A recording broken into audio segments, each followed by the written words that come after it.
বিশ্বনবী কাঁদতে কাঁদতে মাথা তুলবেন, বলবেন আল্লাহ, দুনিয়াতে সব নবীরা স্পেশাল দোয়া করেছে, আমি করি নাই, এবার আমি আমার স্পেশাল দোয়াটা করতে চাই, আপনি কবুল করবেন কিনা বলেন।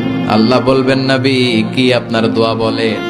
বিশ্বনবী বলবেন, আমার একটা উম্মত যার অন্তরের মধ্যে যাররা পরিমাণ ঈমান আছে, একবার আপনারে আল্লাহ বলে ডেকেছে, একবার আমি বিশ্বনবীর উপর দুরূদ পড়েছে, একবার শাহাদাতের বাণী আমার যে গুনাহগার উম্মত দুনিয়ার বুকে থেকে ঘোষণা দিয়েছে, ওই একটা উম্মত যদি জান্নাতে ঢুকতে না পারে, আপনি আমারে জান্নাতে ঢুকাতে পারবেন না।